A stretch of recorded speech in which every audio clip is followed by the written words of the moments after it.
आज तक लोगों को नहीं मालूम कि पूजन करने बैठते हैं तो सबसे पहले क्या करते हैं। पर सबसे पहला काम मंदिर में बिना पंडित के सबसे पहला काम कौन सा होता है? तो सबसे पहला काम होता है भगवान को धन्यवाद देना कि आज भी आपने मुझे इस मंदिर में आपका दीदार कराने के लिए, दर्शन कराने के लिए बोला। अगर पंडित साथ में होगा तो पहले वो मंत्र बोलेगा, स्वस्ति वाचन करेगा।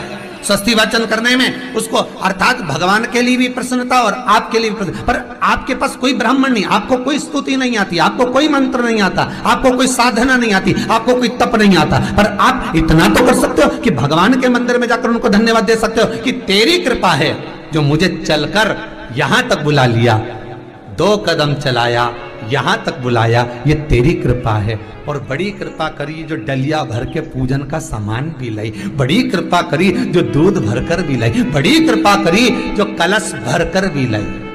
कितने लोगों का फायदा है कलश भरकर मंदिर ले जाने में? देखिए जरा कितने लोगों का फायदा। हिंदू धर्म में विष्णु पुराण में, पद्म पुराण में लिखा है, सौभाग्यवती नारी जब भरा हुआ पानी का लोटा लेकर कलश लेकर जाती है और उसको देखकर कोई व्यक्ति निकल कर चले जाता है तो जिस काम के लिए जाता है वो काम सफल हो जाता है। मंदिर का ही लोटा, मंदिर का ही पानी, सिर पे पल्लू लेके हर हर महादेव, बस शिव जी के चढ़ा रही और इतने प्रेम से रिझा रही। अब फ्री का पानी था तो एक लोटे में मन भी नहीं माने। अरे करा तो भगवान के सम्मुख में पहुंचकर अगर आप जल का पात्र भी लेकर जा रहे हो, भरा हुआ लेकर जा रहे हो, तो कितनी प्रसन्नता की बात है। हिंदू धर्म की रीति है, जिस पात्र को हम जल चढ़ाने लेकर जाते हैं उस पात्र में भगवान के चरणों का जल लाते हैं, खाली पात्र नहीं लाते। क्या लाते हैं? भगवान के चरणों का जल। उस चरणोदक को लेकर आए, घर में रखा, सबने अपने नैनों में लगाया, हृदय में लगाया, चित्तवृत्ति में लगाया। खाली पात्र हम लेकर वापस नहीं आ रहे हैं। शिव मंदिर में जब जब जाओ, जल चढ़ाने के लिए जाओ, पात्र तुमने शंकर जी को पूरा पानी चढ़ा भी दिया तो शंकर के चरणारविंद का थोड़ा सा जल पात्र में डाल के भले 2 बूंद लाओ, 4 बूंद लाओ, इतना सा लाओ, पर लाओ और उसको पूरे परिवार के नेत्रों में जब लेकर आए हो चरणोदक तो लगाओ। पर खाली पात्र नहीं लेकर आना। खाली पात्र लाने में ध्यान दीजिए, जब आप पूरा जल समर्पित कर देते हैं, जल समर्पित भी पूरा करना है, भगवान को चढ़ा रहे हो तो पूरा समर्पण होना चाहिए, पूर्ण समर्पण। इसलिए शंकर भगवान को अधूरा समर्पण नहीं, इसलिए श्रीफल भी पूर्ण चढ़ता है। शंकर जी के मंदिर में श्रीफल नहीं फूटता, पूर्ण श्रीफल। बेलपत्री भी पूरी, चावल का दाना भी चढ़ेगा तो आखा, फल भी चढ़ेगा तो आखा, फूल भी चढ़ेगा तो आखा। भगवान को कोई चीज खंडित नहीं चढ़ती, शिव जी को जल भी चढ़ेगा तो पूर्ण। जिस जल को चढ़ाने के लिए लेकर गए उसको बचा कर नहीं लाना है शिव मंदिर में से, संपूर्ण भाग। क्योंकि भगवान के चरण की रज जब हमारे घर में प्रवेश करेगी तो हमारा आत्म कल्याण तो स्वतः ही हो जाएगा, शिव करुणा कर ही देंगे। पर कई लोगों की आदत रहती है, और आपने भी गलती करी होगी, गए होगे, चढ़ा कर भी आए होगे, पूरा पानी भी उंडेल कर आए होगे, चढ़ा भी दिया, छोड़ भी आए, पर लेकर नहीं आए होगे।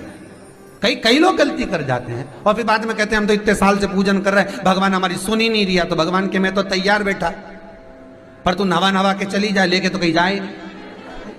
तो भगवान थोड़ी ना कहेगा कि तू मेरे पास में आए तो मेरे चरण की रज लेकर जा।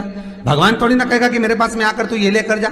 भगवान तो कहेगा मेरे पास में आया है, मांगना कुछ मत, बस मुझे जो स्नान कराया है मेरा चरणोदक लेकर जा, छीट दे पूरे घर में, संपदा भरना मेरा काम है। जहां मेरी चरण की रज पहुंच गई वहां संपदा स्वतः पहुंचती है, मैं वहां पहुंच जाता हूं।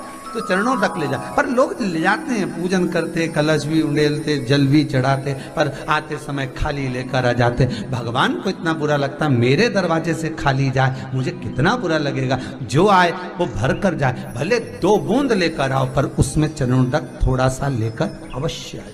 उसी तरह जल चढ़ाने के बाद हम जब लेकर आते हैं पात्र के अंदर, ये उसमें उसकी बरकत है। गर्ग संहिता में दूसरी चीज कही, उसको भी समझ लीजिए।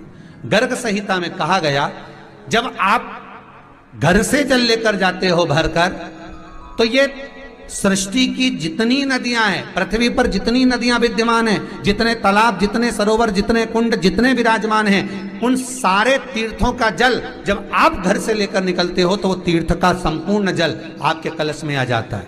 और जब आप उस जल को शिव पर समर्पित कर देती हो और 2 बूंद चरणादक लेकर जब जाती हो तो शिव महापुराण गर्ग संहिता पद्म पुराण कहती है वो जल साधारण नहीं रहता, वो गंगा जल बनकर तुम्हारे घर को पवित्र करने के लिए पहुंच जाता है। वो पवित्र गंगा जल बन जाता, उसको लेकर प्रवेश कर जाओ। हम बार बार कहेंगे भगवान के मंदिर जब भी जाओ ना, चेहरे पर प्रसन्नता होना चाहिए। किसी से मिलने जाओ ना, चेहरे पर अगर प्रसन्नता नहीं और ऐसे ही पहुंच गए ना तो वो श्रेष्ठता नहीं मानी गई।